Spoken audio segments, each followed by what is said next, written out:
So much of her is hyphenated, not just her name, Felicia Rangel Sampanaro. With caramel skin and curly brown hair that's often tied back, she can pass as Latina, but she identifies as Black.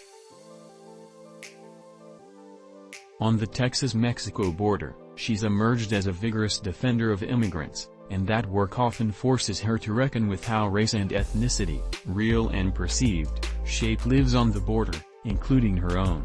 There's a lot of oppression, discrimination and racism that goes on both sides. Rangel Sampanaro's background has allowed the 45-year-old American to win over skeptics who find they can relate to her, sometimes as Black, sometimes as Latino. But being a Black border activist is still challenging. Sometimes, it means getting detained by U.S. Customs, then subjected to a cavity search. Other times, it means confronting Central American migrants cracking racist jokes or correcting people on both sides of a border who assume her white male employee is her boss.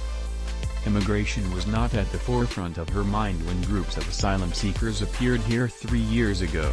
She was a suburban stay-home mom living in the border city of Brownsville with a son in private school. She wore pricey Lululemon activewear, drove a Mercedes and in her spare time, played Pokémon.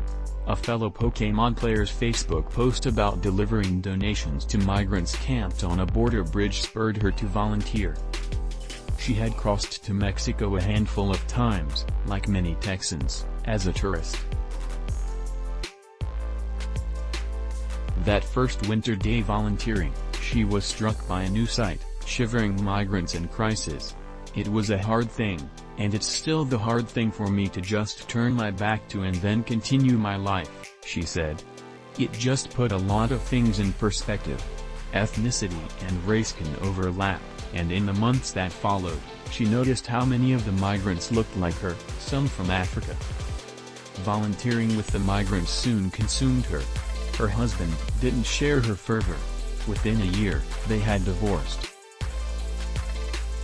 Rangel Sampanaro transferred her son to public school, traded her Mercedes for a Honda, Lululemon for jeans and t-shirts that said, "Protect Black Migrants."